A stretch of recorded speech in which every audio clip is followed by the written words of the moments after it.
za ministry iko na mikakati gani ya kusaidia kulipa hawa walimu wa BOM. Naangalia shule moja ya kwangu ambayo inaitwa Mrima Secondary School. Iko na walimu 22. Out of 22, 17 wote ni BOM. Only 5 in TSC. Niko na shule inaitwa Mwaima Secondary School. Out of 20 teachers, only 3 are under TSC. Wengine wote ni BOM. And so many schools in Coast Region.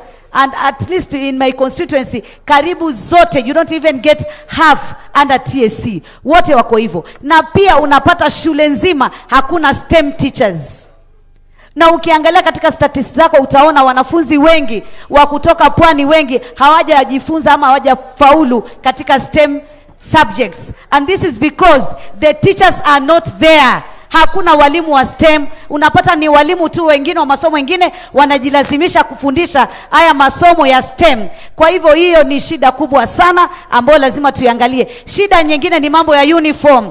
Tunabadilisha uniform kulingana na zile grade. Wazazi wanakosa kupeleka watoto because of uniform and the books. The same grade mtoto mmoja amesoma, ikija tena hii the same grade mnabadilisha vitabu. Vitabu vinakuwa vingine. Mtoto hawezi kusema mzazi huyu amemaliza, huyu atasomea vitabu vya mwenzake. Ikienda hiyo grade tena mmebadilisha vitabu. You keep on changing the books. The parents are tired. We are also tired buying the books for the parents, for the student. Tumechoka. If we really want to ensure our student go to school, hizi changamoto lazima tuondoe waziri. Asante sana.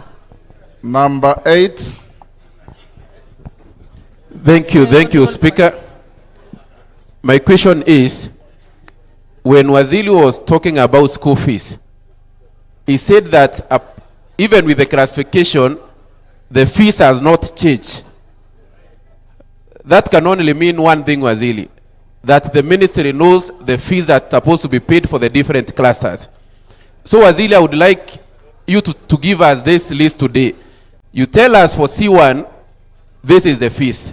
For C2, this is the fees. Because if you go home, every school is charging a different kind of fees. Unakuta hii ni 20,000, hii ni 30, hii ni 40. Some schools are even 80,000. So we don't know, when you say the fees has not changed, according to you, what is the fees? Ili nijue leo nikienda nitabia mwalimu, wewe shule yako inafaa kulipisha 20,000. Wewe yako inafaa kulipisha 5,000. Because, Speaker, if you go to these schools, it's like capitation never reaches there. It's like these schools learn on what the parents pay and what CDF and the bursaries pay. Without CDF and bursaries, the teacher starts calling you, we have no food, we have nothing. So we wonder, where does this capitation go that we normally talk about, that you have paid 12,000 per student? If you pay 12,000 for a student in a day secondary school, that student should not even pay any other fees. Day secondary should be free. If 20,000 went for every student in a day secondary school, then the same secondary where 12,000 was paid, the parent is supposed to pay other fees, bursary will pay other fees. Finally, that day secondary is 30,000 per year. Thank you.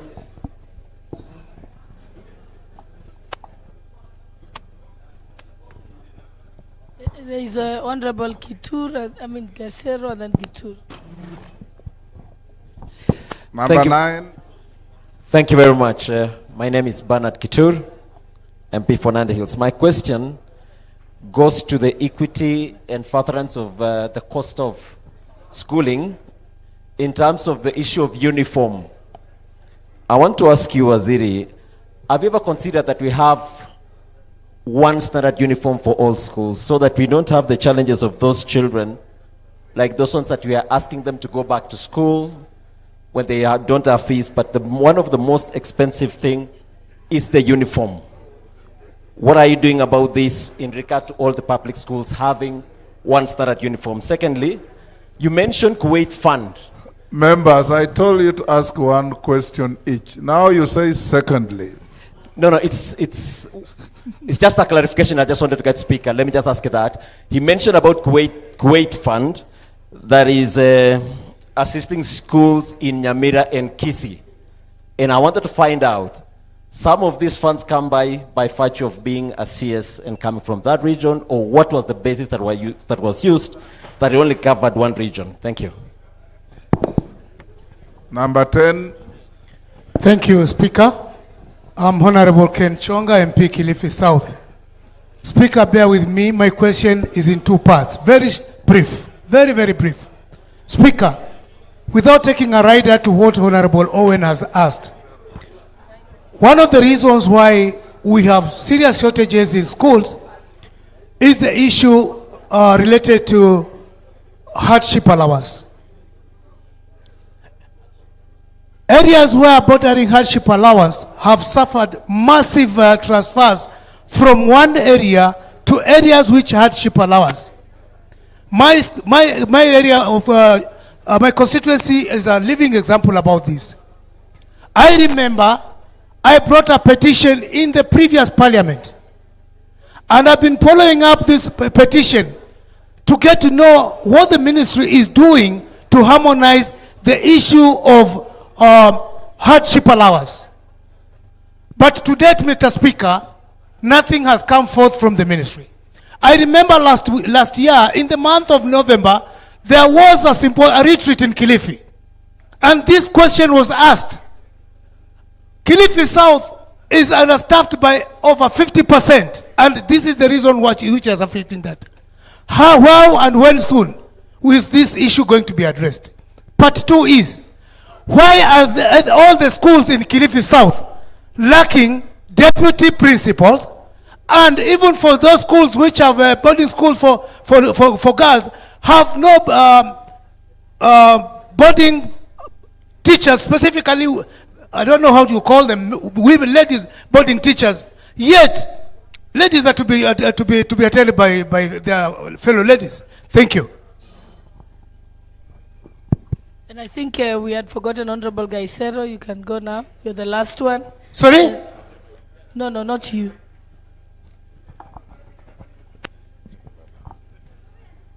Thank you, Honorable Speaker. CS, for me, I'll be very specific on the... Say your name, then ask your question. My name is Gisairo, Member of Parliament, Kitutu Masaba. CS, I'll be very specific on the placement. What criteria was being used to do the placement of grade 10? What was the level of access by your officers into that system? Because we are all aware of some of the officers who were receiving lists and kept making the system go dark. And when it gets live, there were changes in mostly C1 schools. Some of the names we have, we can't name them here because of the setting of this meeting. But what measures are you taking to ensure that this is not repeated? This is not repeated because this was the most absurd placement system for our children into grade 10.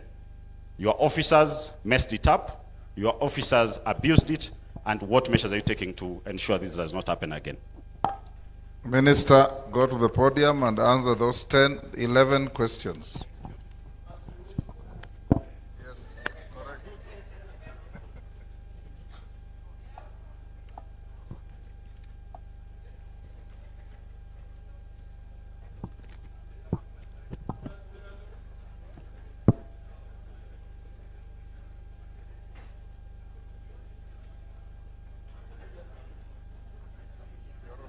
Thank you, members, for those very insightful questions. I'll start with Honorable Mbui's question on the cost of educating a child in Kenya. First, let me start by saying that the amounts that we indicated as capitation for the government that is giving the 1,540, the 15,000, and the 22,000 was arrived at after a task force was established, and they did an analysis and came up with those figures. Having said that, Honorable Mbui, the simple answer to your question is that we actually, as a country, do not know how much it costs to educate a child from grade 1 all the way to university. And I'll explain to you the reason. And members, since we are all here as leaders, it is good to interrogate these things. For example, government gives capitation, which is tuition fees, tuition of 1,420. CDF gives bursaries. County governments give bursaries. We are called to Harambes and we donate to that same number of children. There are other people, private sector, who also contribute. So no analysis, no actual analysis has been done to determine what is the actual cost. So what we are doing as a ministry currently, as we speak, through the development of the new chemist system, we are creating a module which will give all our learners a unique number from grade 1, from actually ECD, all the way to the universities. So that if you are supporting a child, any child, whether you are CDF, whether you are county, whether you are private sector, that amount has to be allocated to that child in that number, so that we can have a discussion about what is the total amount of money that we are putting in the sector, other than the 702 billion that the government is giving, which is at 28%. Then we can come up with an actual amount that we can say, this is what it costs to educate a child, to confirm whether, if we put all these funds in one basket, we would then be able to meet the requirement of Article 53 on free and compulsory education across the board, including issues relating to uniforms and other expenses. We have had a challenge, and you'll agree with me. This analysis has never been done. Nobody has done it. It hasn't been done. It is something that as a country today, because of the challenges that we are having, we need to face it and we need to do it. We have to be courageous about it so that we have a clear picture. Because we have an X number of students, X number of children, we need to be able to know how much money is allocated to each of those children. Question number 2. Allow him to proceed first, then you can raise your issues. On the issue of the regulations... Allow him to proceed first. When we take the second round of questions, I'll give you a priority. So just write down. Just write it down. We'll proceed that way, or else we'll not make progress. Proceed, Waziri. On the issue of the regulations that we normally issue as circulars, write it down, I'll give you a chance. We are reducing now those into a gazette notice, but also we are undertaking the amendment of the Basic Education Act, where a lot of these issues are going to be addressed through the Act and through the regulations that will be coming to you.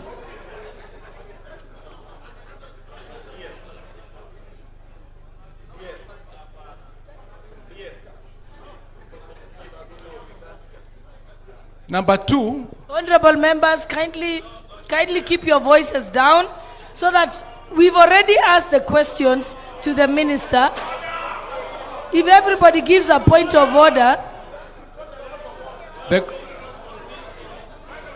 okay, then I'll have one point of order. Okay, Honorable Ochieng, what's your point of order?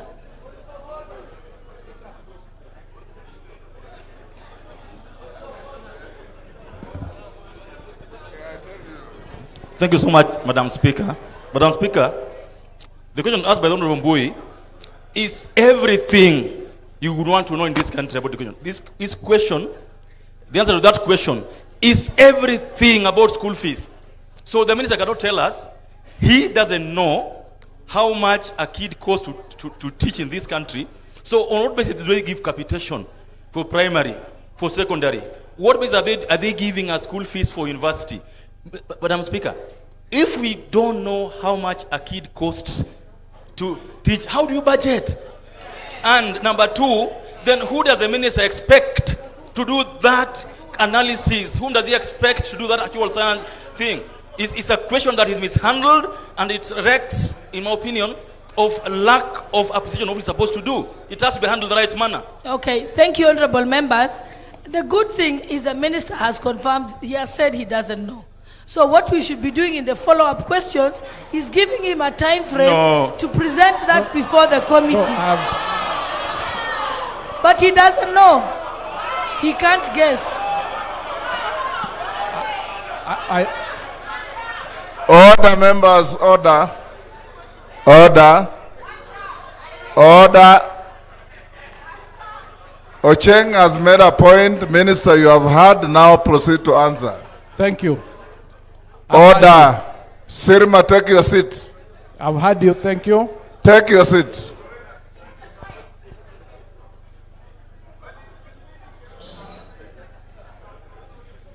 Take your seat, member.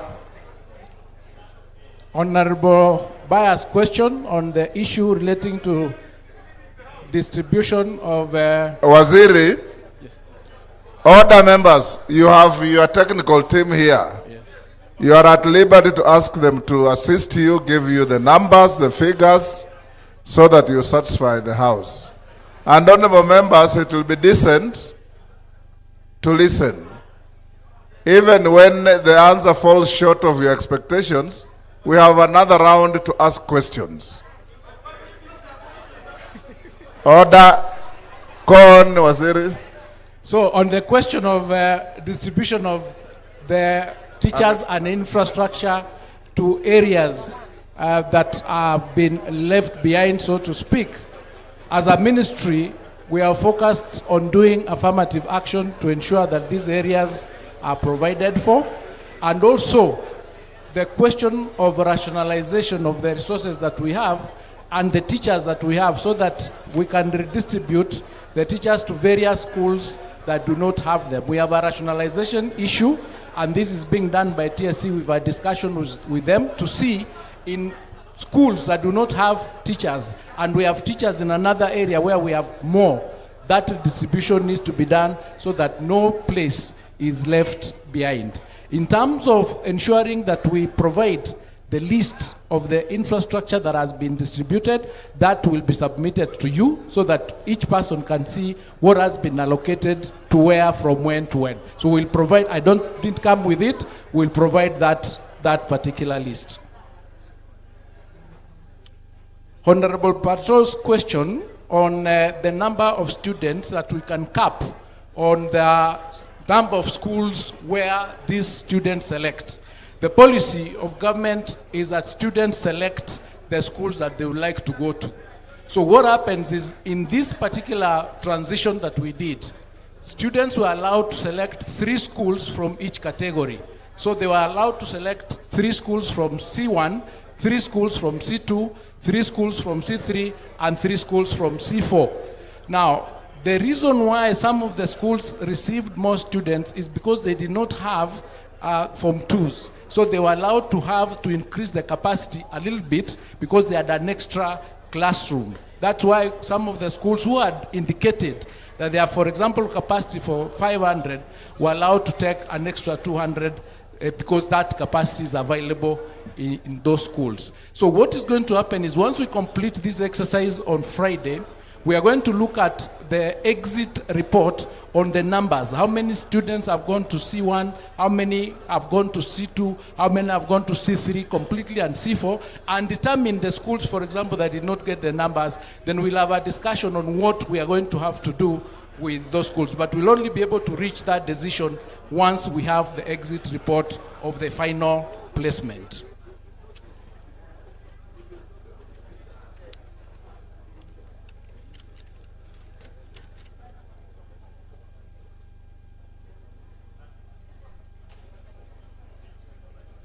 That is the same question, question 5, to Honorable Tonkei's question. All the students that are in Narok did not get capitation. It is not true.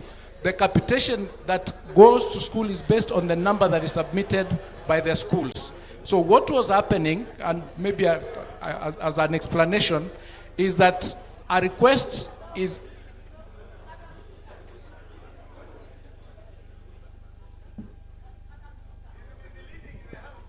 Let him finish his sentence and I'll give you a chance.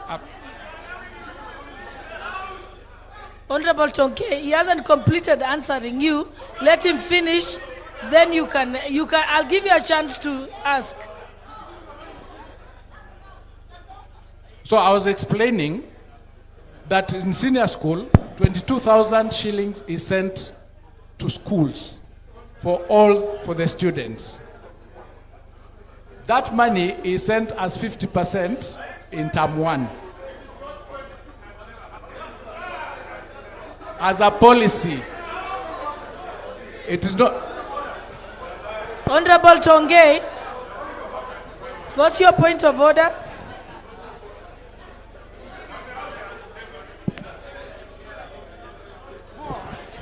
Madam Speaker, I did not say that the CS did not send money.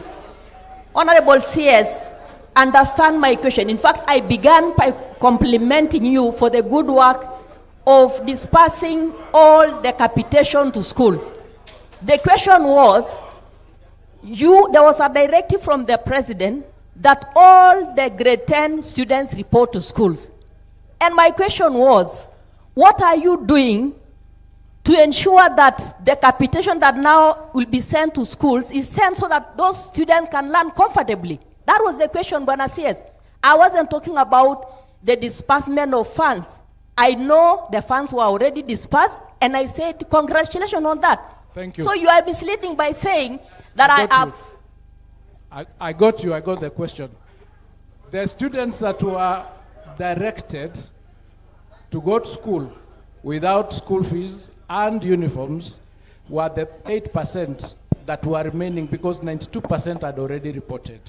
So what is going to happen, we've directed our officers to collect the data as to where these learners reported, so that we can then incorporate their numbers into the next release of the funds. Yes, thank you.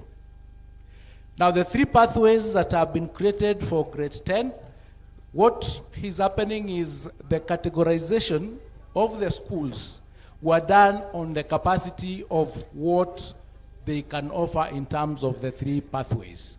There are C4 schools who have the capacity to offer the sports section or the sports pathway, and that is how the students were placed into those particular institutions. Because we were placing students based on the cluster of what they have performed, and that's why you notice that only 10% are doing that pathway. So the schools that they have been placed are schools that have been determined to have that capacity, but we are continuing to improve the infrastructure as we receive resources to ensure that these pathways are provided for through the available infrastructure, so that the students are learning in an environment that is conducive. To Honorable number, I think I'm in number 5. Number 7, Honorable Mishi's question. Here it is. The problem of paying BOM teachers. As I've indicated, there is a shortage of teachers even as we speak. The government has done 100,000 teachers as of this year, and we are going to do another 16,000 teachers on the year 2026-2027 to cover those shortages. And we've agreed with TSC that they would need to reallocate and ensure that we have enough teachers in some of the schools that are lacking, so that there's fair distribution. And I've talked about rationalization. As you will see, once we have the exit report that I've indicated, some schools will not be having grade 10 students, and they'll not be having from 2 students. So they'll be having only from 3 and from 4. So TSC would now sit and reallocate those teachers to the schools that do not have enough teachers, as we continue to cover that gap, so that eventually we have a fair distribution of the teachers across the country. I indicated also that fees has not changed. Bwana Sugut, can you give the list? C1, how much, C2, like that, of that fees, because you've got it there.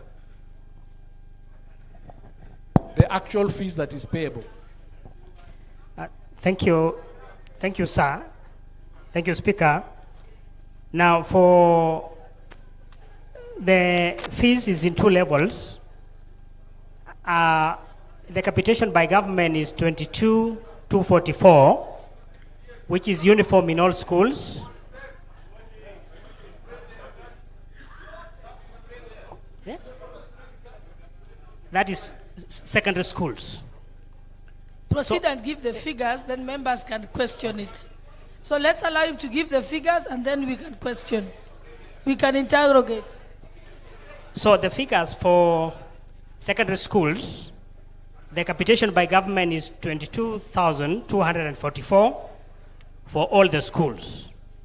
What is payable by parents is boarding fee. And the boarding fee in the C1 schools is 53,535 per year. In the rest of the boarding schools, it is 40,435. Thank you, sir. So C4, there is no fees that is paid, and government does not pay for food. That is the amount that sometimes the principals charge. On the question of having a standard uniform across the country, this question was discussed in 2018, and the ministry did propose that perhaps it is time that we had a standard uniform for every school across the country with just a badge differentiating the schools. But this was shot down by the public because they indicated that school uniforms are identities of the schools. So as a ministry, we are still working on a policy, and that needs to be actually in the law, that the school uniforms are bought from wherever the parents want to buy them, not from indicated or specific places directed by the principals. And in that amendment that we are suggesting in the Basic Education Act, which is coming to you, we are requesting that that becomes a law and a regulation, because it has become very difficult to implement that regulation or that circular using administrative means, because we don't get enough information from the ground. Honorable Chonga's question on hardship allowance. Hardship allowance is designated across the country. Hardship areas, not allowance, sorry. Hardship areas is designated across the country by the Ministry of Public Service, and that is what we use to indicate as a ministry which areas are designated as hardship areas. But I know that there is discussions going on the harmonization of all the hardship areas across the country, and perhaps that regulation is also coming to you through the regulations committee to ensure that at least each and every part of the country that has hardship is designated as such, and everybody in government would be able to utilize that. The question of the deputy principals, I will liaise with the TSC to find out why in Kilifi South the principals have not been sent there, or they have not been deployed. The placement criteria by Honorable Gishairo that we used, at the time we allowed the principals to come and support the placement. We had already done 88% of the placement through the chemist module system that we were using. But there was a hue and cry on the ground that the principals were saying we also need to be involved in participating in the revision. So the 12% portion, we allowed the ministry to participate or to work with the principals in the placement of those students. The system was not interfered with. As far as I know, it was being managed from the ministry. Thank you.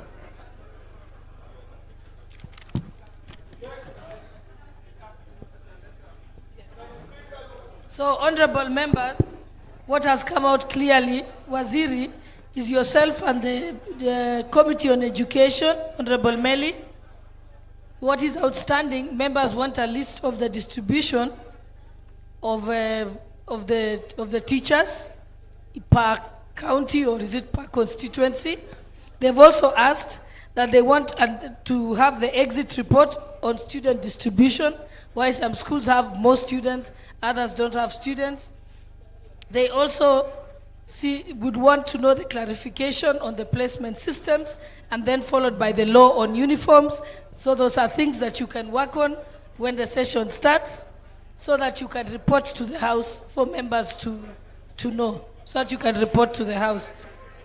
And of course also the report on the redesignation of hardship areas. Yeah? So those are items that your committee can follow up. Chair, I think I don't want to respond to those issues. No, you're not responding. I don't it's want to homework for your committee. Yes, let me just say this, members. One minute only. Members, you remember the issue of hardship was brought to the floor of the House. We discussed it extensively, and the Prime Cabinet Secretary himself did talk on it. I think it's an issue that needs to be handled further and even be taken back by the public service so that we have a clear policy by the government. Because if we don't have a clear policy, we'll be repeating the same questions year in, year out. One thing which I also want to talk about is the issue of infrastructure. This committee, this House, had agreed that let infrastructure move to the CDF so that it is evenly distributed across. But I don't know why, at some point, we had done very well, and at some point now it is back in the ministry. I think we need to make a proposal that no infrastructure funds remain in the ministry. It should come to the floor and be distributed equally. Okay, let's go to the next. Order, members, order. We had said we stop at 11, but we will take another round. I know it's a round of 10. Then, Minister, we want concise and precise responses. Then we'll do yet another one. Gladys, go ahead. Start with Majority Leader. Okay, Majority Leader, you're number 1. Omboko, you're number 2. Honorable Wako, you're number 3. Yeah. Honorable Nikal. No picketing, no picketing. Yeah. Yes, yes. Your number is number 4. Hillary, number 5. Hillary. Just wait. No, I'm coming. That's why I'm walking here. Honorable Bayu. Bayu. Honorable Bayu. Yes. Honorable yes. Honorable Omar.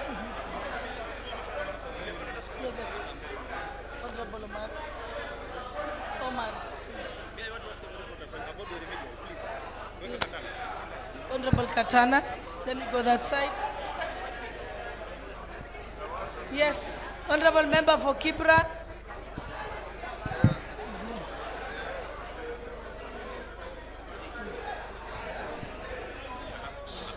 Honorable Wabilianga. Kangogo. How many are those? 11. We are coming second round. We are coming for the second round. How many have you taken? 11. 11. The next round will go to this side. Just be patient, Wanjala. You'll not miss out. Number 1. You've been given your number, so you say your name and you ask your question. Thank you, Honorable Speaker. My name is Kimani Shongwa. Order, members. Mine to begin with, if is not a question, is to challenge the Chair Education Committee and members of the Education Committee. Members, if I can have your attention, because it is very easy to make political statements. And what Honorable Meli is making here is a political statement on distribution of infrastructure funds. And I have a very good reason. Kikuyu constituency has 38 public secondary schools. Langata constituency, where Honorable Jalango comes from, has 4 secondary schools. Only. Kathiani has probably 62 schools. You are making a political statement telling us that that money should go to CDF and be shared equally. That is not leadership, that is politics. Because it is up to the ministry to allocate funds equitably and fairly. The burden of infrastructure funds lies squarely within the Committee in Parliament of Education. That is where inequity comes in. Let us just be honest with each other. And the minister has been clear, the deficit that is there in the ministry. Again, it is this house that appropriates money. You told us, minister, you have a deficit of 42 billion. 48 billion. I wanted you to clarify and disabuse the notion, because there are some people who are telling us that if you took all the money from NGCDF, it would sort out the problems in the Ministry of Education. If on average I take 30 million shillings from 290 constituencies, that is only 8.7 billion shillings. Does it solve your problem? And that is what CS, you should be telling this house, that it is up to the Committee on Education and the Budget Committee to make sure that you have adequate funds, then make sure there is equitable distribution. The chair education cannot be telling us that if you take that money to NGCDF, we will solve the problem. I do not need infrastructure money in my constituency. But Honorable Soro here with 78 schools needs more money than me. So you will give him money that I will not need. That's why I said you are making a political statement. To my question, CS, uniform and lunch programs. That is a bedrock of corruption in your schools. And another thing you call desks and lockers. We provide desks through NGCDF. Last week I went to a school in my constituency that has only 189 students. That school has 28 teachers. I had given them 150 desks through NGCDF a year ago. They were asking me for another 50 desks. And I told them, I will not give you unless you show me a grade 9 student who went home with a desk. The desks are lumped up in a store somewhere. You give those teachers money for maintenance. They don't use that money and nobody takes note of it. You do not have school inspectors who are doing anything on the ground. It is these members of parliament who have become school inspectors, and you should not subject members of parliament to become school inspectors. The same rationalization you're talking about with TSC. Let me tell you, CS,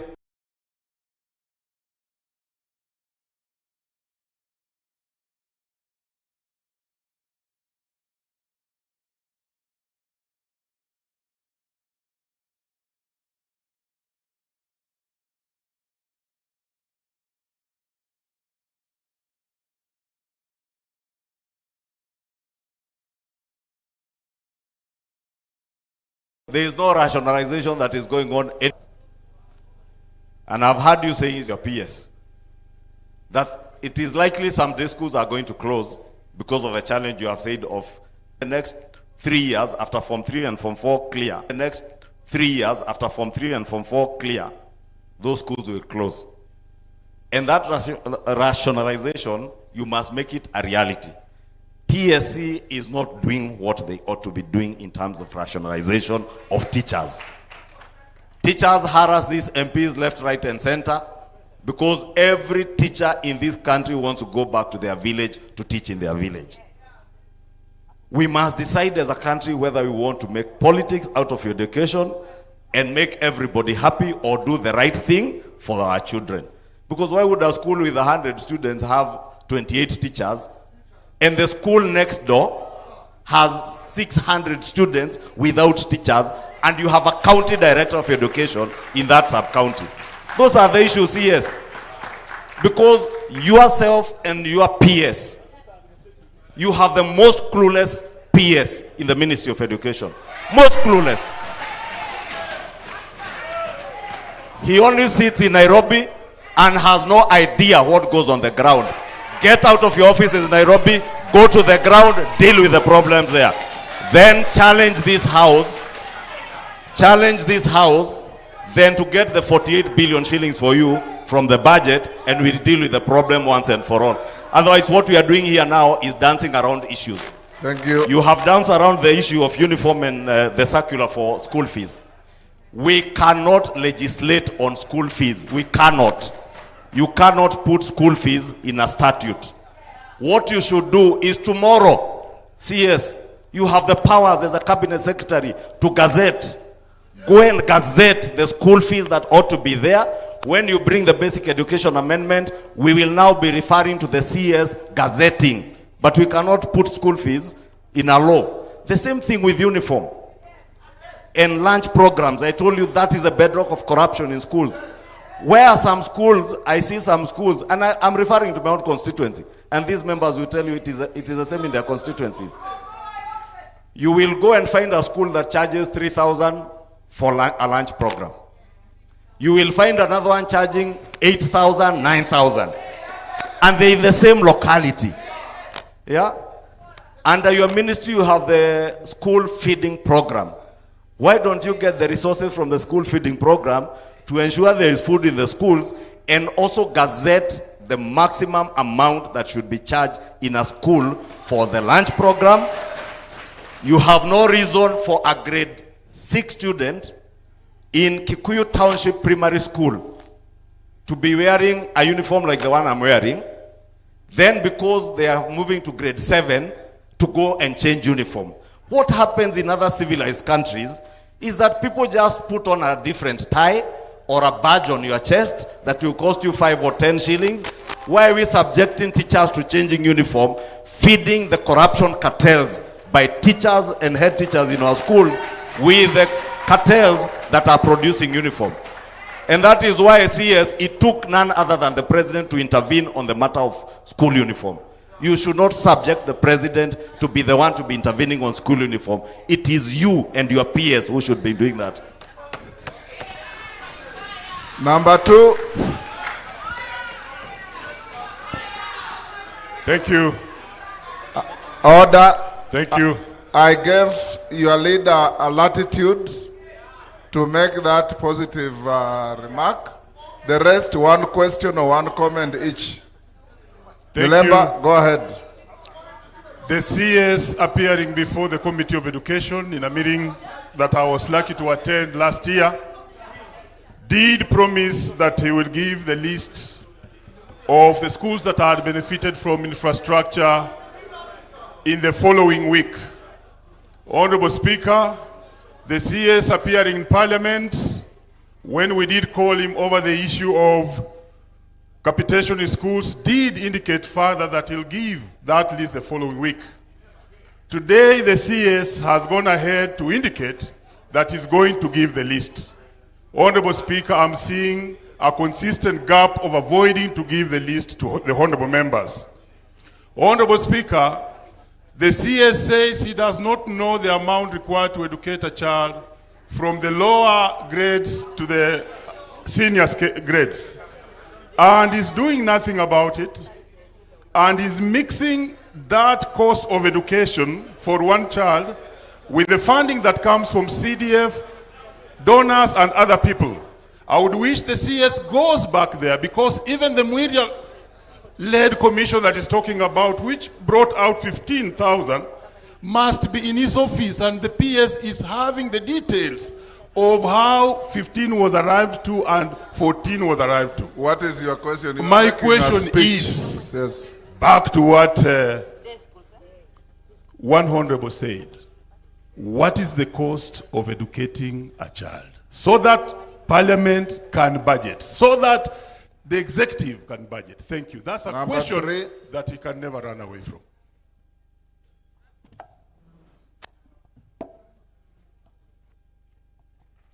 Thank you, Honorable Speaker and Waziri. My question is, of course, our majority leader has covered the better part of what I had in mind, but as he gazettes, as the Waziri gazettes, I would want him to be clear on the fees for the day schools and what percentage the ministry is putting in. Again, the other thing is we have a huge number of girls dropping out as a result of teenage pregnancy. It has now moved to 15%. That is becoming a real hindrance to girl child. Can the minister tell us what they have in place? Number 4. Thank you, Mr. Speaker.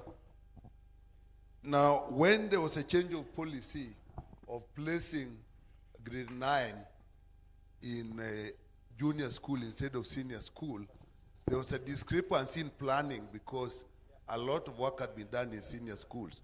The result is now we have empty classes in senior school and there are no classes for grade 9 in junior schools where they are. Has the ministry done serious survey and harmonization to find out which schools have empty classes and which primary junior schools need classes for grade 9? And in circumstances where the schools are close together, is it possible to use the empty classes in senior schools by grade 9 in junior schools? Thank you. Next. Mr. Speaker, sir, I want to ask this House to go back to the day you saw Who is the member? Harold Kipchumba Kimuge. Okay. I want us to go back to the day we saw a child return back from Lenana school. Let's think about it. Waziri, what steps is the ministry taking to facilitate the full participation of learners with different abilities in academic and non-academic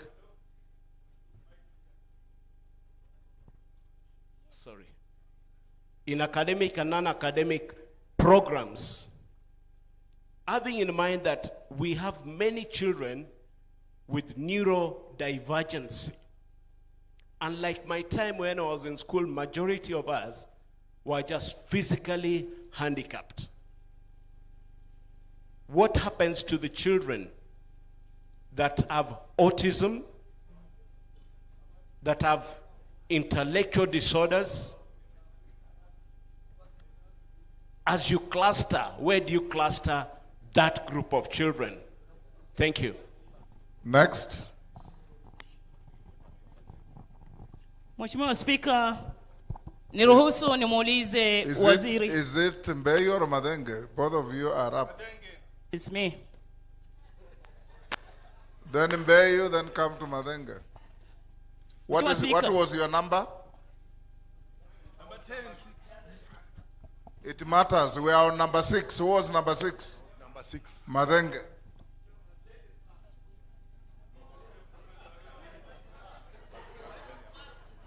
Madenge, you are rigging. I'm told it's Mbeyu, then Omar, then Katana, then Orero, then Wambilianga, then Kogoyo. Mr. Speaker, they had her call me out. Jina yako haiko, si ukae. Madenge, I'll give you the next slot, on the next round. Mbeyu, ask your question. Mheshimiwa Speaker, niruhusu niulize waziri Migosi swali hili na maelezo kamili. Mheshimiwa Speaker, waziri ameruhusu shule za mabweni, walimu wakuu kufungua maduka ya jumla katika shule zao wakati huu wa watoto wa grade 10 kwenda shule. Nitaeleza Mheshimiwa Speaker, ada za shule, fees ziko juu. Zile vitu tunanunua kama wazazi, watoto waende hizi shule za mabweni, zinagharimu zaidi ya 50,000.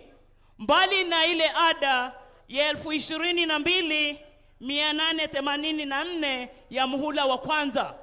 Mheshimiwa Speaker, walimu hawa wakuu wameweka vitu, mattresses, bedsheet, ndoo zinanunuliwa pale shule kwa gharama ya juu. Tumechoka waziri, walimu wako wakuu wamefanya biashara kubwa sana. Wakati huu watoto hawa wa grade 10 kwenda kuripoti shule. Tunataka life audit ya walimu wakuu, walimu wako wakuu. Mijengo mingi inafadhiliwa na wabunge hawa na pesa za NGCDF. Mheshimiwa Spika, utapata katika zile ada zao za kulipa shule kuna pesa za ziada kulipia mijengo. Niko na shule moja kule Kilifi. Mtoto maskini, hana baba hana mama. Nimemchukua, nimelipa hii ada yote 22,884. Nimefanya shopping yote ya nje na ndani ya shule zaidi ya 50,000. Nimewekewa deni ya 12,000 kuna kulipia dining hall, conference hall. Swali ni kuwa kwa nini ameruhusu walimu kufanya biashara kwa watoto maskini, wazazi maskini wa Kenya? Asante Mheshimiwa Speaker. Omar. Thank you, Mr. Speaker, sir. Mine is to crown what my colleagues have been talking about. And this is about uniform and the certificates which the principals are refusing to give to the students after a government directive. So when we leave this place, Mr. Speaker, we want these two issues to be resolved today, and henceforth there should be no such cries again. Second, it's about the fair distribution of resources. Omar Mwenyi. No. When you start saying second, you are violating my direction. Okay. One, I'm now beginning. One. Mr. Speaker,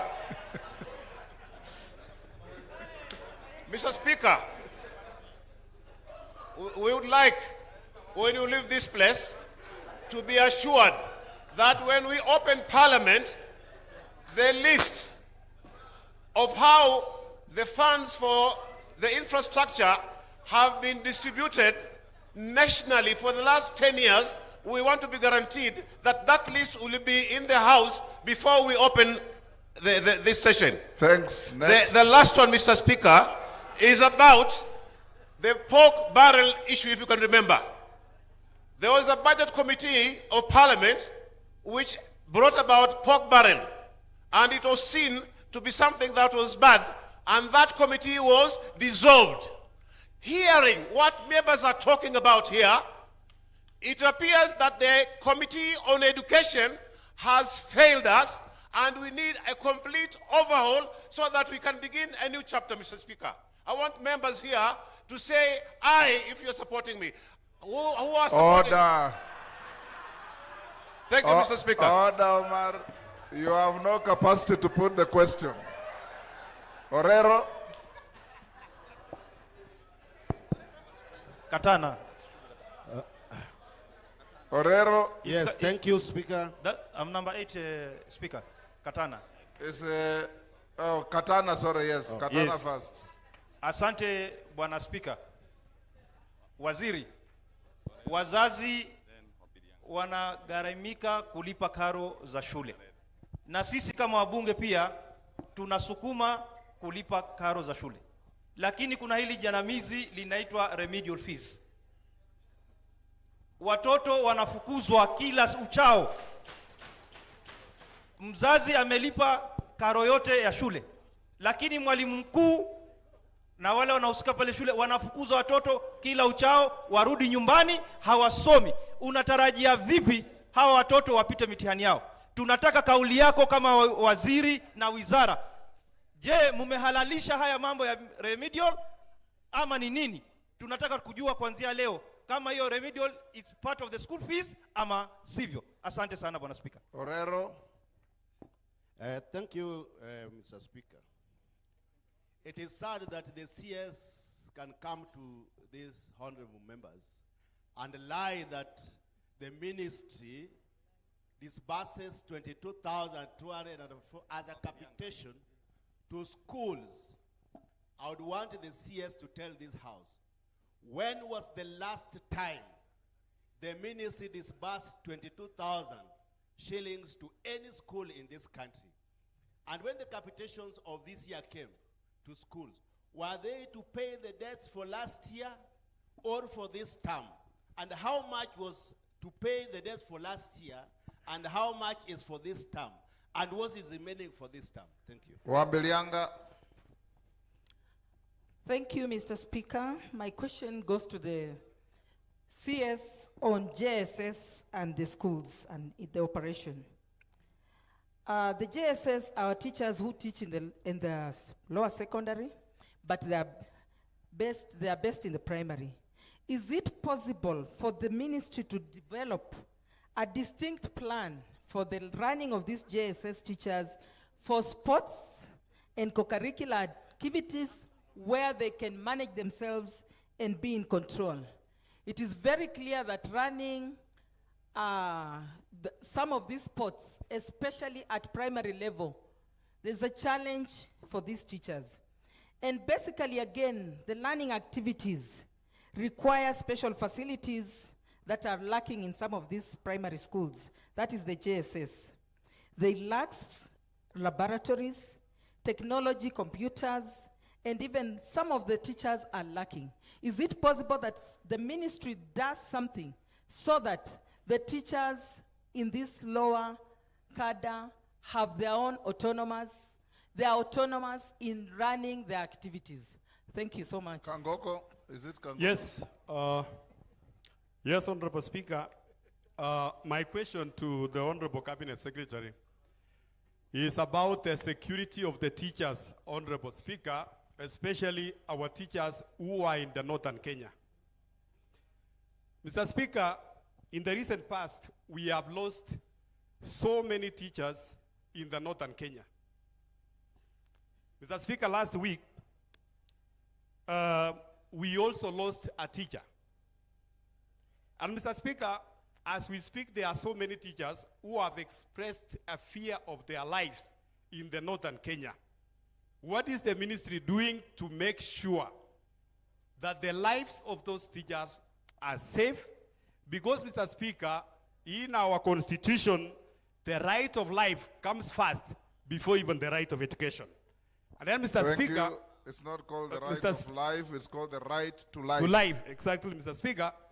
And the last, Honorable CS, what is the role of sponsors in schools? Because the so-called sponsors, the charges, Mr. Speaker, they have held the schools on ransom in the name of sponsorship, and they are not providing anything to those schools. Thank you. Madenge, I'll give you the bonus on this cohort.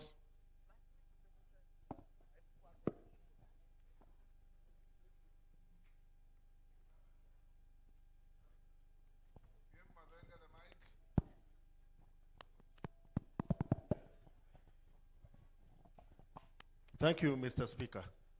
CS, when you presented the placement of our candidates in the 4 clusters, C1 took only 10% of the Kenyan children, admitted 10%. C2, 23%. C3, 31%.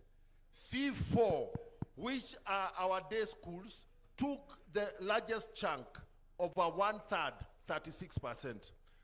But when we go to the performance at the Kenya Secondary Certificate of Secondary Education, the grades emanating from the C4 schools only confer these students to either recruitment to NYS, the police, KDF, and the vocational training centers. CS, in your layout for infrastructure support and capacity building, we need to see emphasis. What is the emphasis that the ministry is doing to support the majority of the Kenyan children who are studying, who the ministry is confining to studying in the C4 schools? If Kenya has to move to Singapore, it is this cluster that holds the power to take Kenya to that level. We cannot afford to have the ministry neglecting 1/3 of the Kenyan children and confining them to, a future without a hope. What is the ministry doing? Waziri, take the podium. Who is the honorable member there? Just hold, we'll go to the last round after this. Thank you, Mr. Speaker. Honorable Kimani Chungwa's observation is actually correct, that we have a deficit of 48 billion, and I'll combine that deficit to the question of Honorable Orero asking whether we've ever disbursed 22,000 shillings to schools. What I indicated is that the policy of government is that capitation for senior schools should be at 22,244. But what we receive as an allocation has a deficit, so that when we are disbursing what we have received, it does not reach 22,244. So there is a discrepancy between the policy and what we are allocated. And so it is up to this House to provide that balance of 48 billion for us to be able to release the actual amount that is stipulated in the policy. Every year, the ministry requests for these figures, but the allocation is normally not given as at the rate requested, and I showed that table in that position.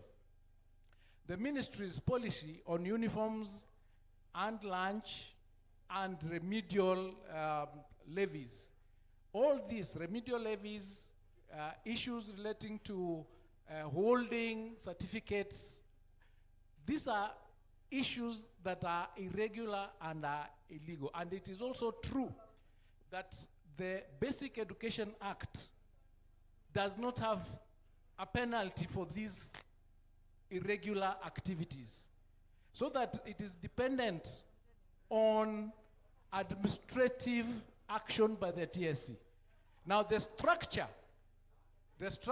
of the ministry and TSC is such that TSC is an independent commission, and the teachers and discipline cases of the teachers falls under the TSC. So we recommend that this particular issue is harmonized, because we are doing the amendments to these two acts. When it comes to you, please look at it and harmonize. And what we are suggesting, because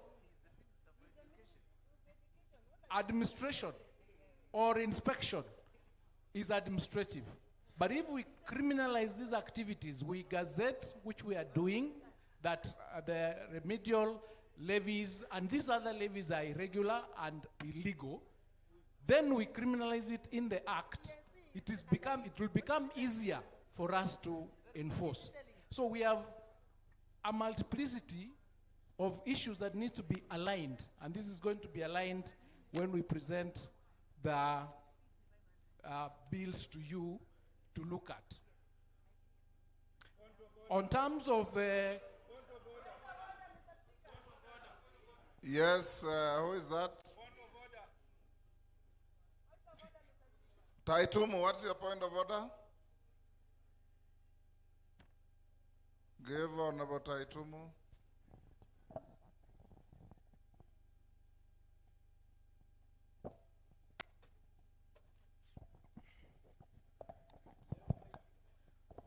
Thank you, Mr. Speaker, for this opportunity.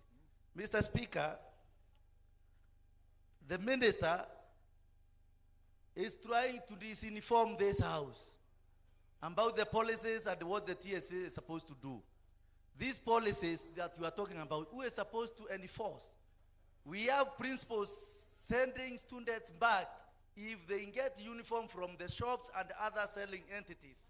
Who is supposed to enforce the policies that are there for the ministry? It is the TSC or it is you? Because, Mr. Speaker, the CS is misinforming the House from the very outset.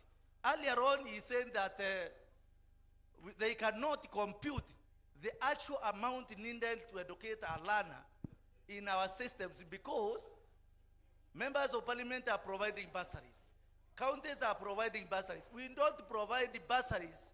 We try to cushion the learners from the vagaries of the excesses that there are. So we provide within the premise of what is given as school fees. So we don't give anyhow that we provide the money. So, Mr. Speaker, let the CS tell us who is supposed to enforce the regulations and what happens and how many have been punished by violating those policies so far. It was not a point of order, it's a disguise to ask a question. Go on. Order, let him answer the questions you have asked. We'll come to another round. Katana, take your seat. Go on, Minister. Honorable Naomi Wako's question on the gazettement of the fees on day schools. That gazette, as I indicated, has already been prepared. Katana, kuna shida gani?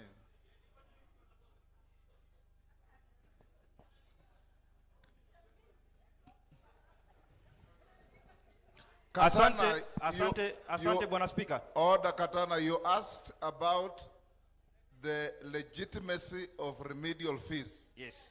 Right? Yeah. So I've refreshed it for you. Sit down. Bwana Speaker, tafadhali ni ruhusu niweze kukariri hili. Vile waziri amekubali kwamba remedial na ununuaji wa uniformu katika shule ni haramu. Tunataka tuambie hapa ni hatua gani ambazo anachukua, kwa sababu mpaka leo wazazi bado wanaumia na watoto wanaregeshwa nyumbani. Atuambie kabla hajatoka pale alipo. Waziri, waambie. Thank you, Mr. Speaker.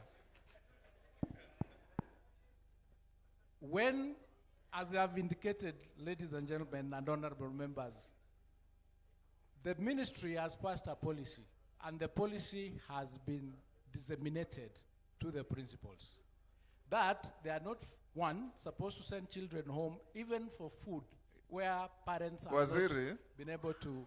You will help order, you will help this house a lot more. You know, you can have a policy which nobody is enforcing. You have a policy which nobody respects. You have a policy which nobody is implementing. You remember what you are asked by, I think, the majority leader and somebody else. Do you have a presence of your ministry in every part of the country ensuring that the policies you are talking about are actually applicable and working? I think that is the big question. Because you can have a policy in Nairobi and your education officer in Vihiga is busy in bed with teachers to make money. We have officers on the ground who are supposed, the quality control officers in the, yes, let me finish. So these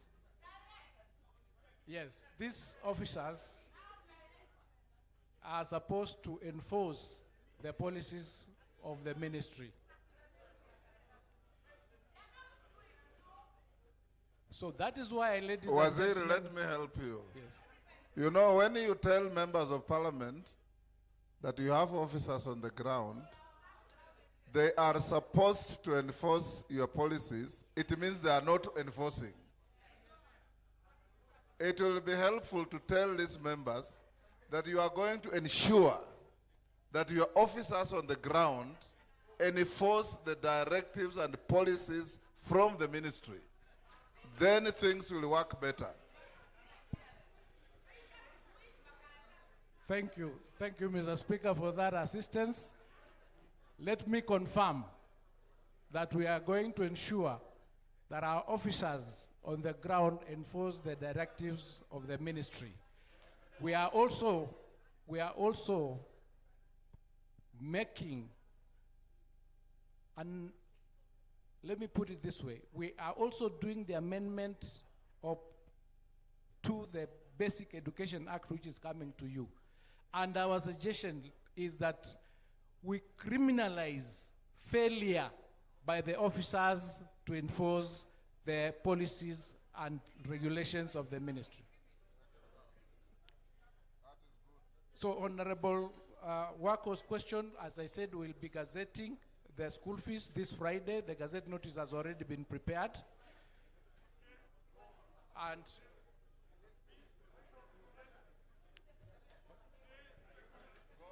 yes, for day but the gazette notice combines everything, including the day secondary schools. So that gazette notice is coming out. Dr. Nyikal's question on grade 9 classroom, as I indicated earlier, an assessment was done, and the classrooms for grade 9 that were required were 23,000, and that has been done. So that problem of grade 9 transitioning from grade 8 in junior schools has been sorted out. And as I've indicated, the transition to grade 10 has taken place, and the exit report will be able to indicate to us which classrooms are remaining so that we can make a decision after working with the public and all of us on how we are going to handle the empty spaces and what we are going to do about the students or about those schools. The question on Lenana School, Bwana Scoot, I'd like you to respond to that question on Lenana School and what we are doing to ensure that our other children able differently also do not miss school.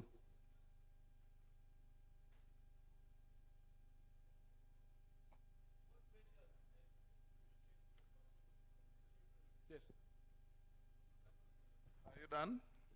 Scoot is answering that question on the measures that are in place to ensure that our students able differently are in school. The Honorable Kipchumba's Thank question. you, CS. With regard to Lenana School. Tell us who you are first. Yeah, my name is Sugut William, Head of Senior School Education. What name? Sugut William. William. Go ahead, William. With regard to Lenana School is in an integrated school. That means it handles regular children and special needs children, particularly in those that are physically impaired. And what we have seen this year is an upsurge of the numbers of children in special needs. And so we are supporting the school to enhance the capacity. You are not answering the question that was asked. Lenana was used as an example. Yes, sir. But you are asked, what is the ministry doing to accommodate children with special needs across the country? Okay. It was not about expanding facilities in Lenana. Isn't that what Kipchumba asked? Yes. Yes. That we have children with autism, physical incapacity, some with partial mental incapacity, and so on. Yes. Lenana may be an example school. What policy do you have to accommodate such children across the country? That was the question. Thank you, Speaker. Sir, what has happened is that we have a total of 37 special needs schools that we have dedicated to handle all the array of special needs issues, from visually impaired, hearing impaired, to physically impaired. The ministry also gives an enhanced capitation for purposes of ensuring that infrastructure in these schools is taken care of. This financial year, for instance, we benefited from the National Treasury by receiving 100 million, which has been shared to those schools. Each of them will get 2.7 million to be able to improve the infrastructure across board. And we will continue then to get the data and be able to support all these special needs schools with the support of KISE and the various agencies of government. Thank you, Speaker. Go on, Minister. Honorable Ambeyo's question on opening of... yes, Deputy Speaker. Thank you, Honorable Speaker. Even as he gives that answer, there was a policy change, not only in Kenya but worldwide, including Kenya, that children with special needs, if they are not too severe, should be integrated in schools, in mainstream schools. So actually, schools like Alliance, like Lenana, Moi Girls Eldred, should be attempting to have a certain quota reserved for those children, because they have to know how to live with normal society. Because one day they'll have to come to the workplace. 4% of the workplace is reserved for people with disabilities. And I think that's where the challenge is. And I think that's how that question was being directed by Mr. Kipchumba, Honorable Kipchumba, right? So Honorable Ambea's question, Omar and Katana also dealing with these issues of the extra levies, opening of shops in schools to sell things like uniforms to parents. That's what we've said. It is in the policy, and we're going to ensure that it is enforced. Issues of remedial fees that we've discussed. And also, Honorable Mari asked about us providing the list of the infrastructure funds distributed across the country in the last 10 years. Mr. Scoot, and I can see Hassan there. When are you providing this?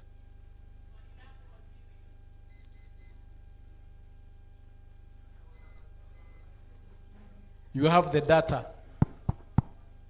So we have the data. We have the data and we can provide immediately.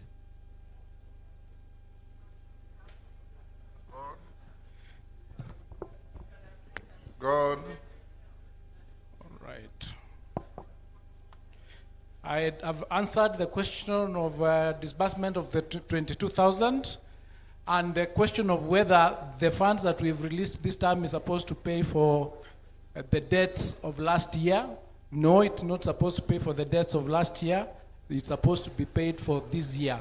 And that is a different conversation that needs to be had, because it's not just last year that we did not give full 22, but also previous years that I've indicated is as a result of what we receive.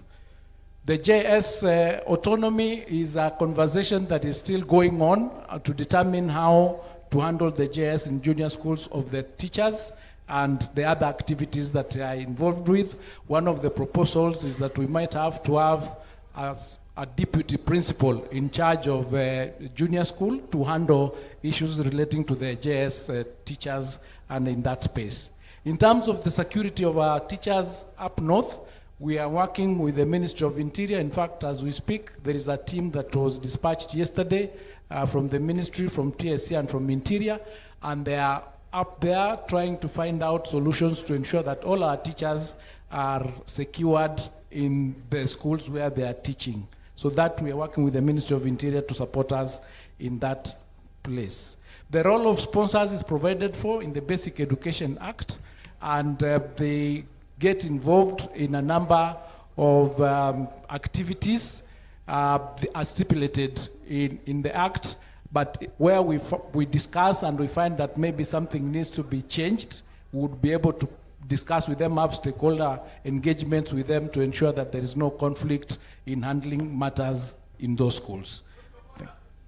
There was a last question. Of withholding certificates by Mgunyi.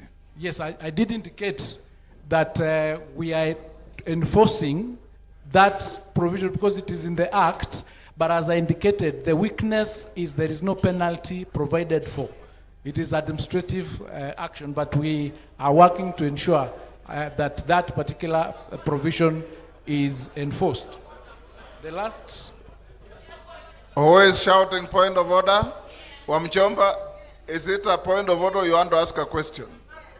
Emase? Emase, what's your point of order? Mr. Speaker, my point of order is on certificates. Because parents are not being given the certificates. And at some point in another fora, you indicated the possibility of transiting certificates through the district education offices as opposed to the principals. What is the progress on that? Because right now, Honorable Speaker, a parent who has even cleared the fees, when the child goes to pick the certificate so that they can proceed to the university, is being told you lost 24 books. How possible is it that a student lost 24 books? I just had a call today. A student is claimed to have lost 24 books. And to pay remedial, 50,000. I mean, this is bullshit. What is the progress? That is wrong language. Withdraw that. I withdraw, Honorable Speaker. Yes. But we feel it on behalf of the parents. Because this is a conduit of corruption and it must be dealt with. Waziri, sit down, Omongina. The question of certificates, as I've indicated, has been a thorn, and we are doing everything possible to ensure that the enforcement of that provision is done, because it is illegal under the Act for any principal to withhold a certificate belonging to a student. The question of Honorable Madhenge on the 36% of KCSE, it is true that from the KCSE, a number of the students who are in C4 did not get good grades. But this particular system is slightly different from Form 4, because this one is not dependent on the exam alone.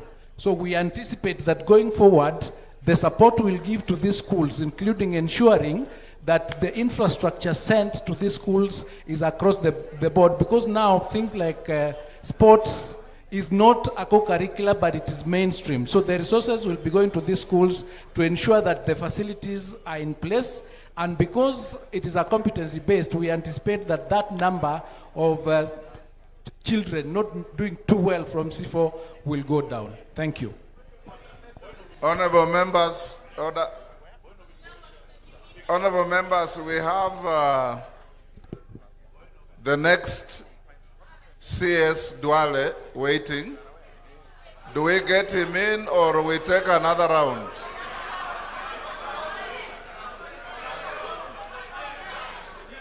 Okay. Do we take him in or we take another round? Okay. Take your seats. Let me see the hands. Wanjala, you'll be number one. Mbeyu, you are in the last cohort, so I can't give you now. Let's be fair to others. Nicholas, number 2. Wamaua, number 3. Ambassador Sigei, number 4. Wamshomba, number 5. Even if you wave your hand and you are not in the radar, I will not give you. We have reached number 5. Huko nyuma kuna nani?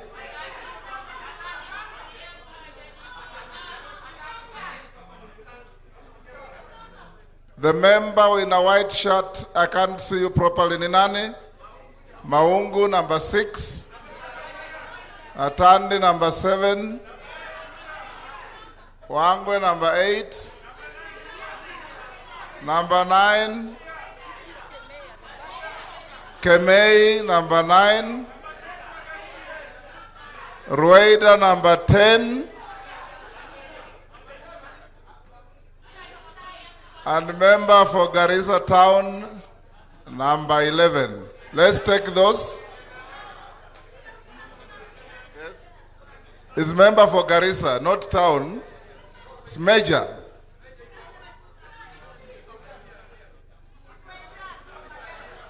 Waitan, sorry. Waitan from Mandera. Let's take those. If it's your wish that you carry on, I'll give you. Let's take those. Number 1. 1 question each. Wanjala. Thank you, Honorable Speaker. Mr. Speaker, Waziri did come to Parliament to answer questions. And Mr. Speaker, Waziri disbursed capitation money to ghost schools. And he promised Parliament that indeed they were investigating and people will be brought to books. Till today, Mr. Speaker, all those billions, we still don't know whether those people were arrested or whether the people in the ministry who are recipients of that money. That's why they have not taken against those people, because this money was disbursed to banks. They know who withdraws this money. Till today, those billions, they are unable to pay capitation to schools, but a lot of money went to ghost schools. Thank you. Next. Nicholas.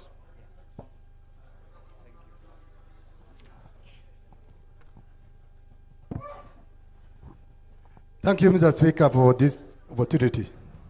Mr. Speaker, some parts of this country, they have suffered since independence through the policies of the Ministry of Education. Mr. Speaker, where I come from, I have 13 secondary schools in my constituency. And the Honorable Majority Leader has just confirmed to us here that in his constituency, there's a school with 100 students. And here it has 28 teachers. I have a school called AIC Kangitit Boys Secondary School with the enrollment of 150. From 2022 up to date, it has only 2 teachers, the head teacher and one of the teachers. It has done examination 4 times. Mr. Speaker, my question to the minister or the CS, is the CS aware of these situations in some parts of this country?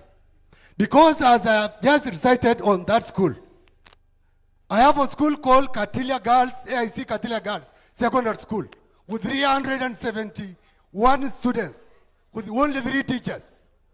It has done examination 6 times. I have tried so many times to talk to the ministry, talk to the TSC, but my concerns, they have not been answered. What plans has the ministry has for these schools in those remote areas of this country? And we are trying to say, we are trying to balance education in this country. How balanced is our education as per what I have just said? Point made. Next, Wamaua. Yes, thank you, Speaker. My question is on the activity money that is charged in our primary schools. Mr. Speaker, last year and the other year, the parents were being asked for 400. Now from January, I heard from the Director of Education, it is now 500. And they are charging per head. So you go to the parents, you tell them education is free, and they start asking you, how is it free? Other than the activity money, and they are charging per head, then ask 100 for exam and other monies. Mr. Speaker, sir, are we telling our parents that this is part of telling them they should not give birth to many children? Because for that parent who has 4 children or 5 or 6, you multiply by 5,000, you can see how much they are paying. Yet we are saying that education is free. So, Waziri, can you tell us on how this money is supposed to? Is it supposed to be maybe standardized? Or can we do away with it? Or is it supposed to be part of the capitation? Sigay. Mr. Speaker, sir, I want to raise an issue on World Bank projects. Mr. Speaker, about 10 years ago, projects to construct laboratories in Soti constituency were given out by the World Bank. And Mr. Speaker, since then, the only thing which has been done was to bring the construction to the slab level. Nothing has been done. Mr. Speaker, I'm seeking a statement from the minister as to what happened, the status, how much money has been used, and what plans he has to complete these projects. People are suffering, the students are suffering. Mr. Thank Speaker. you. Yes. Next, Wamchomba. Thank you, Mr. Speaker. Mr. Speaker, through your guidance and your leadership, I brought a motion on uniform in the House. We debated on matters uniform, and the ABLE Committee of Education directed that the ministry provides clear direction to head teachers on matters uniform. It is very disappointing that 2 years down the line, Mr. Speaker, the same issue of uniform that we debated in this House has not been sorted. So in other words, Mr. Speaker, the minister is making us look like we don't work. He's actually making us getting bashed by our own voters. When he comes here and tells us that the TSC is yet to implement an administrative regulation. I am not satisfied as a mover of that motion, And I think this minister and his PS should be fired with immediate effect because they are not helping us. Mr. Speaker, on the same issue of You are uniform. now making a speech. Sorry. Ask a question. My question is the minister aware that a certain school in Githunguri constituency called Kagwe Girls, the kids, it is now a national school, that grade 10 students reported and they were not admitted in that school, all the way from Turkana. Parents and children slept or spent the night on the benches of that school at the reception for 2 nights just because they did not come with the right uniform. This issue of uniform, Mr. Speaker, is very serious, and the minister is actually playing games with us. We have done our part as members of parliament. He should take his job very seriously, or else he should be fired. Thank you, Mr. Speaker. Bwana CS, you were on record having indicated that the ministry will be shutting down schools that have admitted few students in grade 10. Yet we have a trend taking place currently in the country whereby greedy principals are over-admitting grade 10 learners in their schools. You find that a school that has been categorized as a 4-stream school has admitted close to 10 streams, stretching the facilities they have in terms of teachers, in terms of laboratories and even classrooms. What steps is the ministry putting in place to tame these greedy principals who over-admit for the sole purpose of getting capitation and therefore denying these learners an opportunity to have a free and a fair learning environment? Thank you. Thank you. Atandi. Thank you, Honorable Speaker. Honorable Speaker, every year, Budget Committee engages in public hearings across several counties across the country, in which the citizens are allowed to give their views on which project they would like to be factored and a public participation vote. Honorable Speaker, it has come to our attention that for the last 2 financial years, the Minister of Education has failed to implement those projects. I want to understand from the Minister why he has failed to implement those projects for the 2 financial years that we have done the budgets. And lastly, on the budget, Honorable Speaker, from the records we have, the total resource requirement for capitation is 129 billion. This is information we have from the Ministry of Finance and from the Budget and Education Committee. But I've seen that from the report presented by the Minister that we have a deficit of 48 billion. From our records, we allocated 93.6 billion for capitation. And therefore, the deficit that we should be talking about is 35 billion, not 48 billion. Honourable Minister, please, you need to clarify on that. Thank you. Wangwe. Thank you, Honourable Speaker. Honourable Speaker, I want the CS to be very specific on when is he planning to submit the capitation for grade 10 students, Honourable Speaker. And underscore, Honourable Speaker, this, that he has undertaken to send the books for grade 10 by the first week or so of February. But while sending the books, Honourable Speaker, they use a specific number of students. But while sending capitation, they choose not to rely on the same figure to send the money for capitation. Where is the discrepancy coming from? Such that during the remittance of capitation, there is always less amount sent to schools.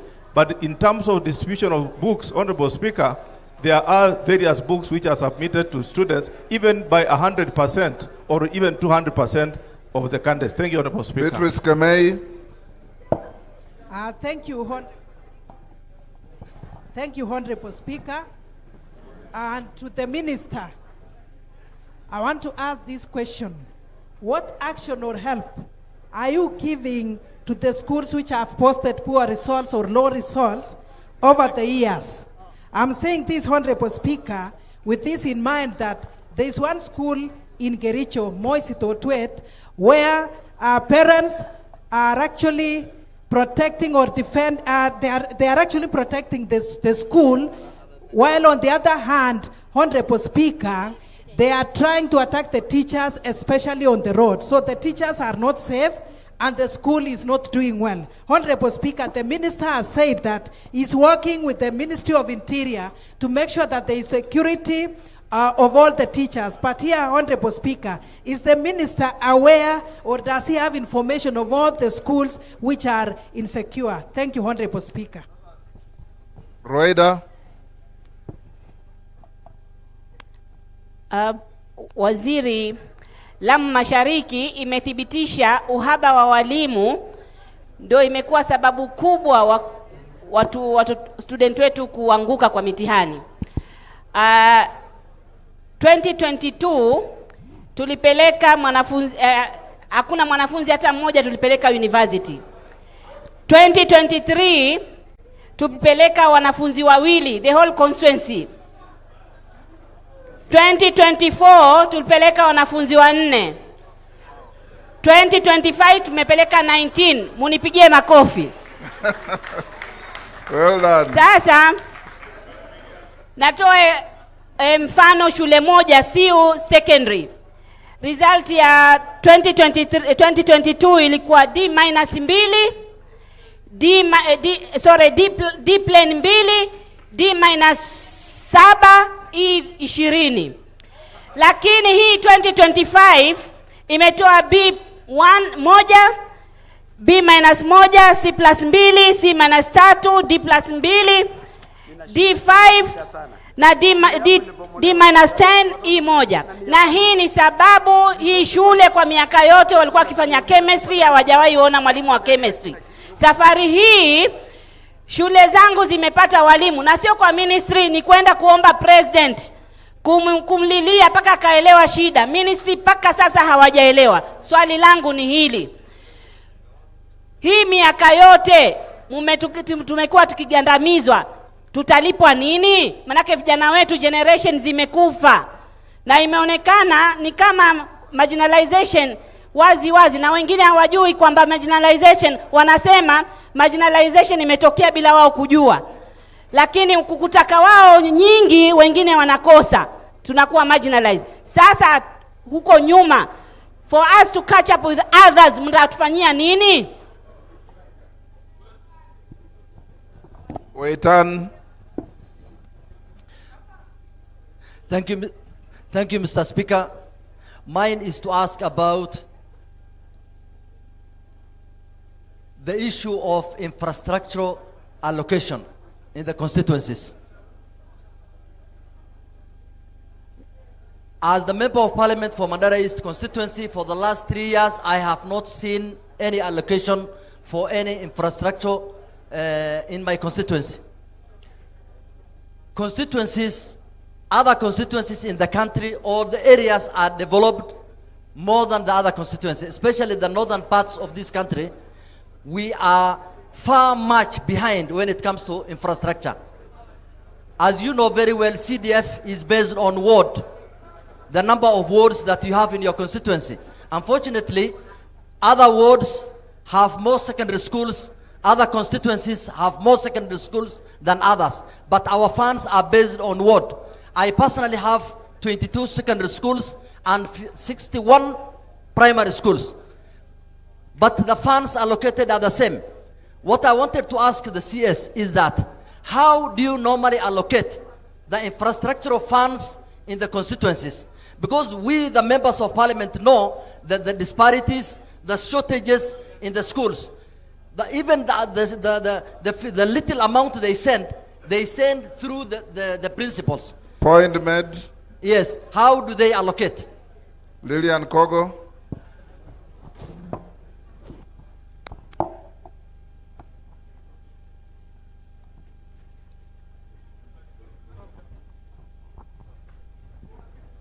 Thank you so much, Honorable Speaker.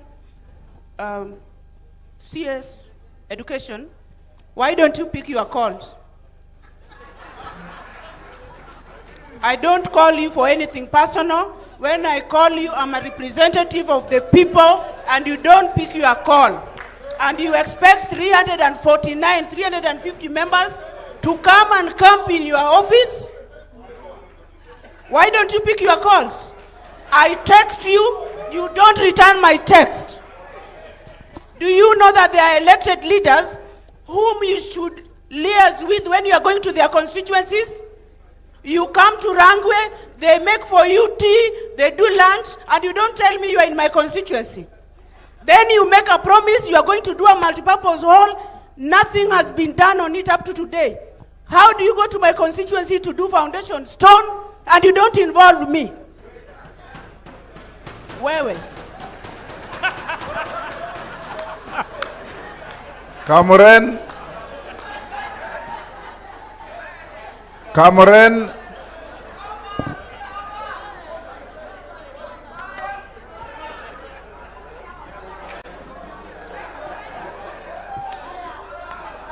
Order. Cameron. Thank you, Honorable Speaker. My question to the CS Education, can the Minister state what steps is he going to take over the destruction of Laramoru Primary School? Mr. Speaker, Laramoru Primary School is a school that was opened as a result of a dispute that was there. The people of Laramoru has been fighting for the last 25 years. That is mandatory. And the other day, they agreed to open a school. That is 2 years ago. Then somebody decided to come and destroy the entire school. Now the pupils are learning under trees. What steps are you taking as the Minister of Education to make sure that those children of Laramoru are getting education like any other children? The last one, Mr. Speaker. There is no luxury of 2 questions, one only. I was only requesting the Minister to visit and see the situation of the school. Thank you, Mr. Speaker. Minister, you can now answer the questions. What's your point of order, Nyamai?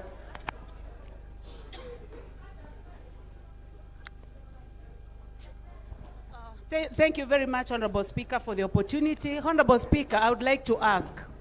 I have 304 schools in my constituency. I believe that is the highest in the country. And there is a question that has been asked by so many members about distribution of infrastructure development funds. Honorable Speaker, is it a secret? Why is it that this cannot be projected here for us to see? And Honorable Speaker, if it cannot be done today, I would like to ask that you order that the Cabinet Secretary shows us that list, because that is how schools that have been marginalized can benefit. And this fund does not benefit these schools. Honorable Speaker, who is going to give us a solution to school fees? If the ministry gives 22,244 shillings, parents are paying fees, we are giving bursaries, and every fortnight, every 2 weeks, students are in the market being sent home. Who has the spine to deal with these officers who cannot ensure that government policies are followed? Thank you, Honorable Speaker. Thank you. Minister.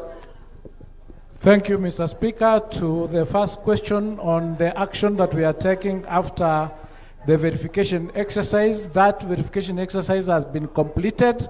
We are releasing it next week, and then action will be taken against the culprits, and we'll present the whole report to yourselves for further action in certain sections. Also, we'll present it to DSCI and also to EACC. Once we release it next week, action will be taken against all the officers and the principals involved in any irregularity. The question that relates to the 13 schools, 28 teachers, this is the reallocation by Honorable Nicholas, the issue of rationalization of these teachers in schools, where some teachers are more in schools and other schools do not have teachers. This is the exercise that we indicated that we would be working with TSC to ensure that there is redistribution of the teachers to the schools that do not have enough teachers of various subjects, so that we do not disadvantage any of our learners.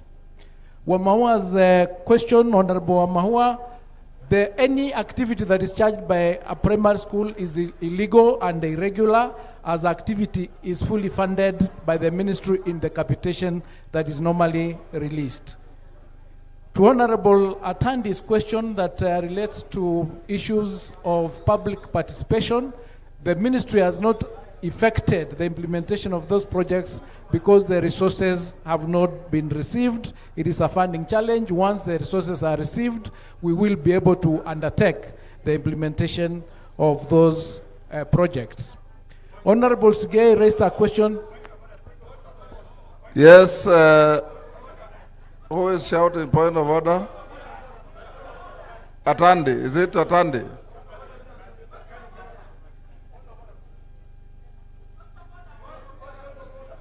Atandi, then Makali. Honorable Speaker, the minister is not saying the truth. When I spoke to National Treasury, they said the ministry has never done any requisition for implementation of those projects. So he cannot claim that the reason the projects are not implemented is because of lack of resources. Thank you. Makali. Yeah, thank you so much, Honorable Speaker. You know, Honorable Speaker, I think this is a very serious session, and we need serious answers, Honorable Speaker. Honorable Speaker, the issue of funds having not been released is not the truth. Honorable Speaker, we are talking about last year, but one, and this year, Honorable Speaker. And this is not unique to this ministry. It applies to all the ministries where public participation resources have been sent. Honorable Speaker, I think the CSCs in this country are not taking members of parliament seriously. They think we just waste our time and they can do whatever they want to do.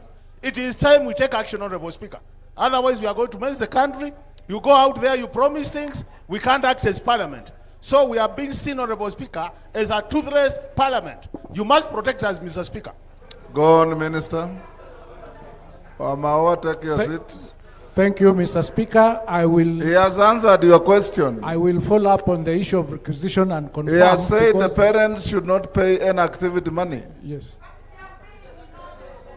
So, Minister, what are you doing about it? We are gazetting that irregularity that the Gazette is coming on Friday, showing what the parents are supposed to pay and not pay. And after that, our officers in the field will fully implement. Minister, what is coming out is perhaps there's a disconnect between your ministry and your officers in the field. Because the days we went to school, when an education officer or inspector stepped in our school, everything came to a standstill. And everybody was held to account. I think you should go back to that, because I also come from a county and I see what goes on. Your field men and women are not simply working.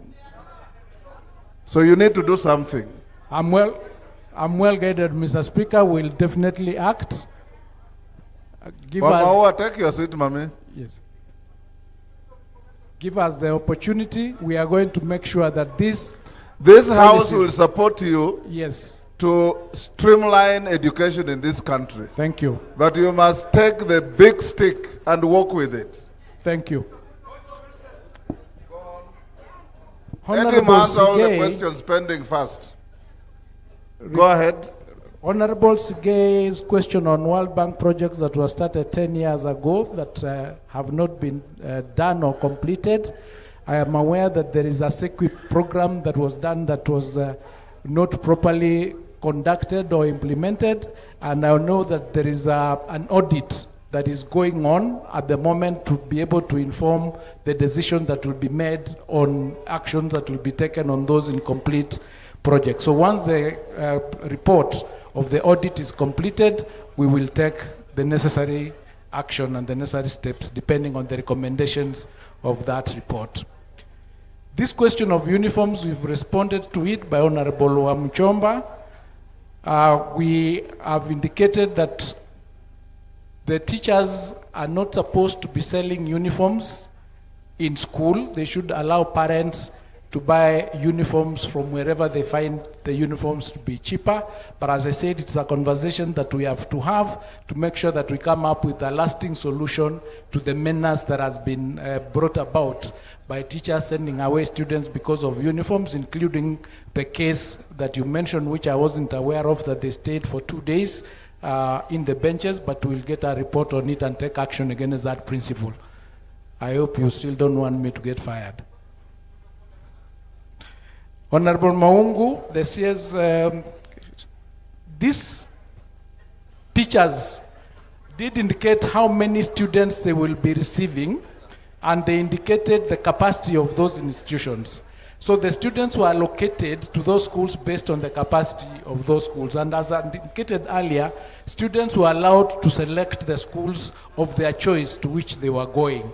So that once we do the exit report after we complete the exercise this Friday, then we'll have conversations on what we are going to do about the schools that did not receive any students and the rationalization and reallocation of the teachers and other resources and infrastructure that would be in those institutions. So we'll rationalize that to ensure that even these schools that received more of the students than what they normally do is because they had an extra classroom arising out of the fact that we did not have Form 2s currently. The budget deficit that I've indicated as being 48, it is the figure that has been presented to us, and it was the figure that was presented, and it is true. Whether it is a shortfall of 35 billion or 48 billion, it just means that we still do not have the capacity to pay out to the schools the actual amount that is stipulated in the policies, and we'll need your support to raise this figure to that particular policy amounts so that we can be releasing the amounts to schools that they actually deserve. Now, the capitation that we release is based on the data that we receive from the schools, and there's no discrepancy between the number of the students that we are sending textbooks to that of capitation. The number is aligned because we receive that from the schools. The question of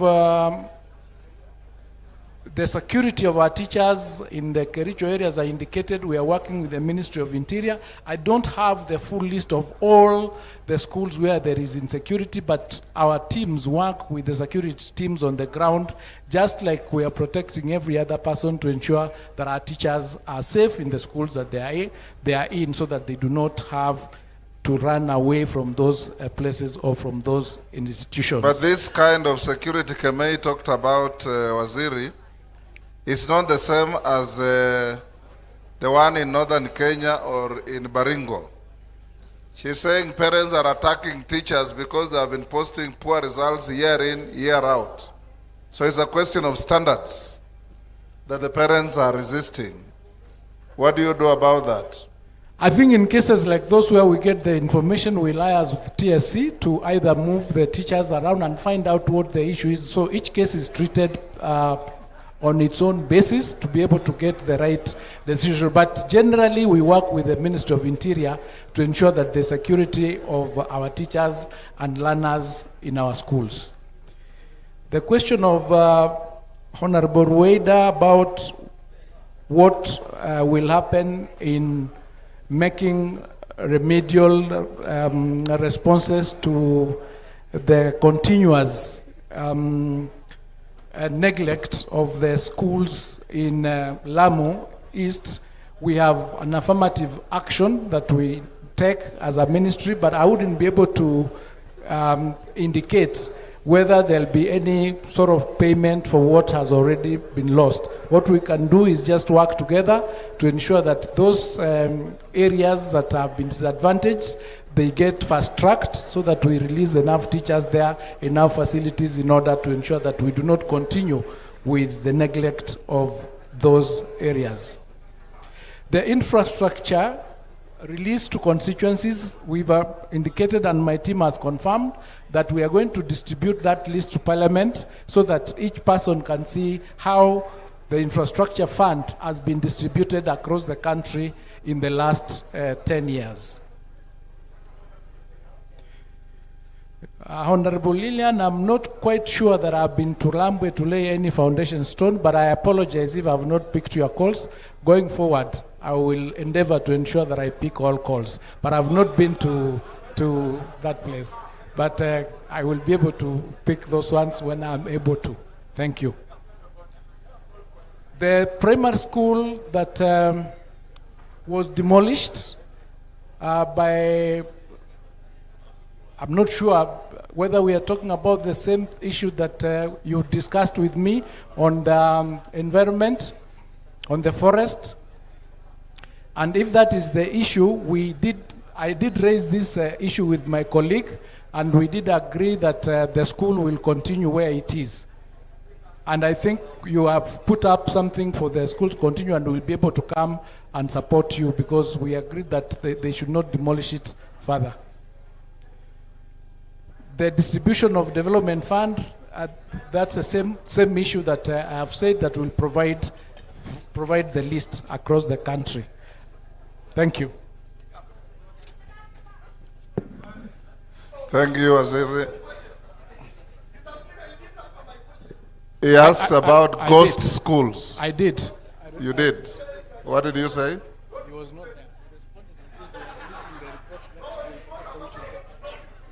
there. Wanjala, he said. You are not there. Wanjala, take your seat. You had gone out. He said. When I responded. An investigation was carried out. It is of a criminal nature, and a report will be out next week. That's what he said. Honorable members, he has also answered your question. He did. Honorable members, having listened to everything we have said, I have directed the clerk. Order. You have raised very pertinent issues. Inadequate and inequitable distribution of resources, inadequate and inequitable distribution of teachers. You've heard of the majority leader talking of a school with about 100 students, with 28 teachers. Nicholas with 300 students with 2 teachers. There must be some rationalization to balance the country. All the issues you have raised will be teased out, handed to the Committee of Education, and I want to have a meeting with the leadership and the Committee of Education to address these issues, so that we can be able to bring back to plenary in Parliament and see how best we can be able to balance the country for our children to go to school properly. So we leave it here, but I want ministers, you live here. I heard you lament about bursaries. That member of parliament from Changamwe raised an issue in parliament once, which I also took up. And Njoroga, our clerk, even wrote to your ministry. The basket from where we get money for education is one. One of the biggest pilferages of money is bursaries. The MCA is giving bursary, the MP is giving bursary, the governor is giving bursary, the ministry is giving bursary, there is a presidential bursary kitty, banks are giving money for bursaries, women reps are giving bursary from the ANGAF money. Everybody is duplicating the same thing over and over. And if this money was put in a basket and administered properly, we will not be having these problems. And it takes courage, Minister, to make a decision of this nature. Because along the way, there are myriads of cartels that are benefiting from these multiple efforts in the same direction. So it's entirely up to you to decide how you help this country to stop. Because you'll find these MPs, a person has come from an MCA, is carrying money, he's gone to the governor, is carrying money, he goes to the MP, he takes money, and everybody is putting money, and out of fear, because these MPs fear their constituents, if you don't give the money, they will vote you out. But if you manage to centralize and harmonize the disbursement of funds, I assure you, you can easily pay for every education of every child in this country without looking for money elsewhere. So we encourage you, and Meli, as the chair of the committee, help the ministry to formulate proper policies and see how things can be done. Sometimes you have to make very painful decisions to make the country move better.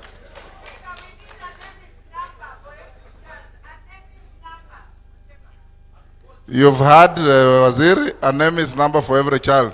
Members will now release the Minister for Education and his team so that we move to health. On the program, we are supposed to have a health break. We will not have it.